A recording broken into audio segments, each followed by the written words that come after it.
The Google Nexus 4 is the fourth generation of Google's smartphone line, all of which run a pure, unadulterated version of Android.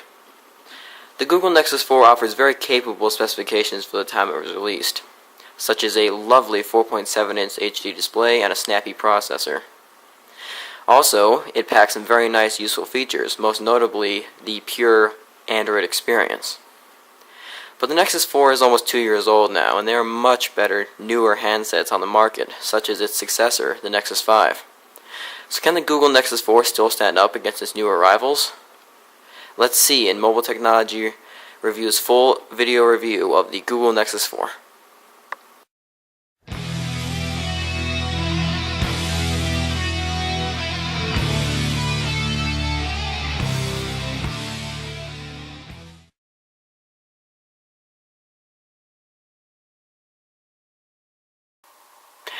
Let's talk about the Google Nexus 4 design now. So the Google Nexus 4 implements a very unique, pretty understated design.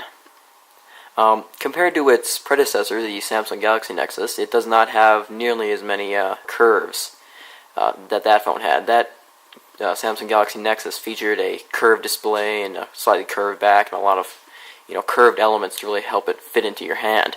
The Nexus 4 doesn't really feature a lot of those same elements. It's just a simple flat black slab. It's in fact very similar to the LG Optimus G, which is what the phone that the Google Nexus 4 is based off of.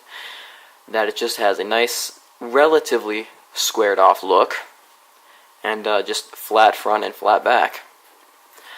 When I say relatively squared off design, as you can see, these corners are rounded. They aren't nearly as square as on the LG Optimus G. And that curved design language on the edges here is just kind of a way for Google to really, keep the signature design of the Nexuses, because every Nexus phone has had curved corners like this and a slightly curved design. And Google wanted LG to maintain that with the Nexus 4. So these sides here are slightly tapered all the way around the handset, which does make it slightly easier to grab.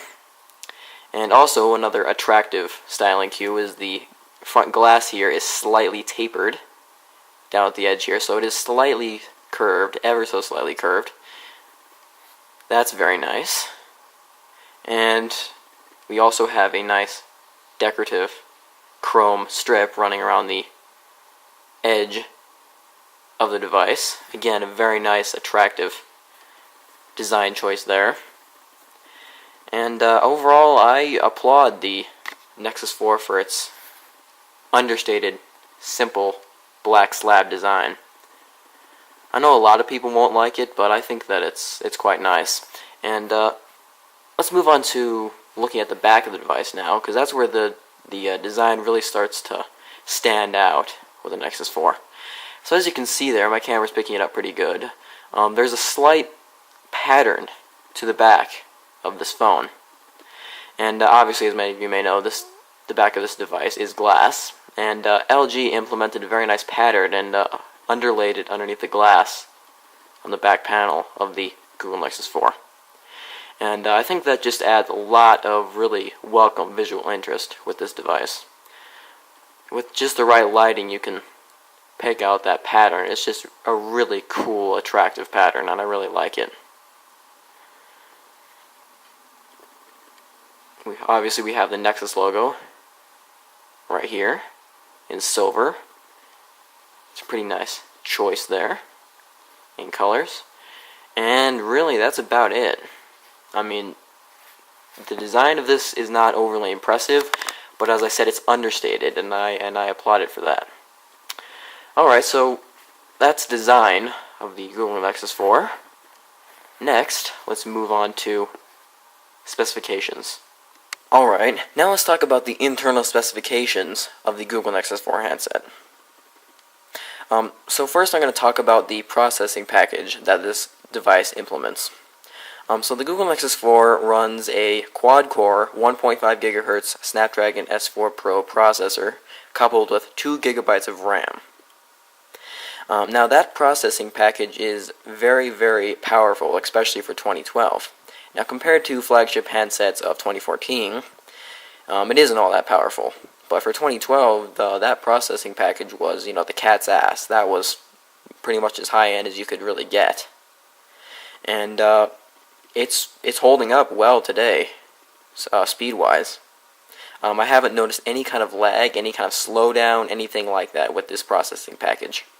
Everything is snappy, everything is speedy, everything is very manageable. And the 2 gigabytes of RAM is actually quite surprising for 2012. Most devices from 2012 didn't have that much RAM, and it's a welcome addition on this handset. Multitasking is a breeze. It's easy, it's fluid, and that 2 gigabytes of RAM just really, really helps this phone performance-wise. So with the processing package out of the way, we can go ahead and talk about the display on this handset.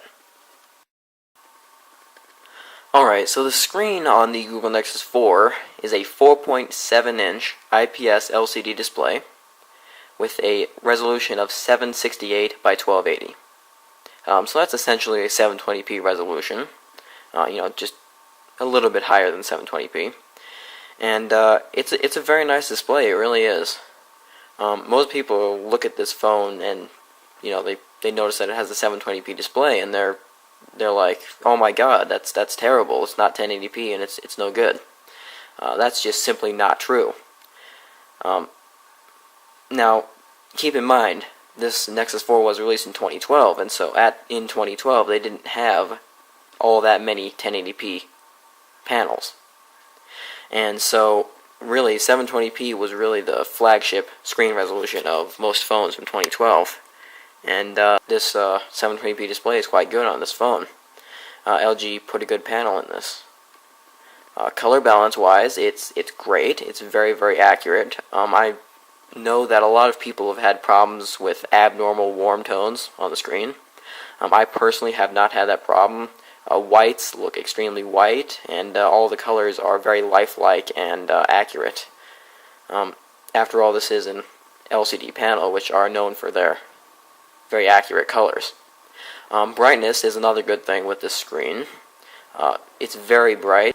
The handset is very easy to view outdoors in direct sunlight. It's nearly as bright as an iPhone display, which is very surprising, as the iPhone is pretty much the benchmark for screen brightness. And viewing angles is another thing that's quite good with this display. Viewing angles are not the best I've seen on this display. I've seen handsets, from 2012 that have better viewing angles than this. But despite this, viewing angles are still pretty good on this handset. I mean, you really have to tilt the screen to really distort it. And overall, that's all I can really say about the display. Touch input is very accurate on it. The touch sensor is fused right into the glass, so it picks up your finger's input very, very efficiently and very accurately. And like I said, there's not much more for me to say on the screen. It's really, really good. You don't need a much higher resolution panel on this, and in fact, I'm glad that they didn't put a 1080p panel on this phone, because it doesn't really need it. The only thing that 1080p screen would accomplish is draining more battery. And so really, the 720p screen is perfect on this display. One thing I forgot to mention about the display on this Nexus 4 is that it is constructed out of Corning Gorilla Glass 2. So that makes for a very sturdy, very strong display, and it really eases a lot of people's mind. If they drop their phone, odds are it's going to be okay. So anyway, with the screen out of the way, let's go ahead and discuss cameras. Okay, it's time to talk about cameras, which is not exactly a strong point for the Google Nexus 4. So the front camera on this device is a 1.3 megapixel lens. It can shoot video up to 720p in resolution, and overall it takes decent images. I mean, most people just use their front-facing camera for either selfies or video chat, and the front-facing lens on this Nexus 4 does both of those things pretty good. It will not knock your socks off, but it's not bad either. So that's the front-facing camera. Now let's talk about the main camera on this Nexus, the rear-facing camera. So this rear-facing camera right here is 8 megapixels in resolution. It can shoot video up to 1080p at 30 frames per second. And overall, it's a decidedly average camera. Color balance is not entirely accurate on it. It's not bad, but I have noticed some slightly warmish tints, some slightly coolish tints. It's kind of unpredictable color balance wise.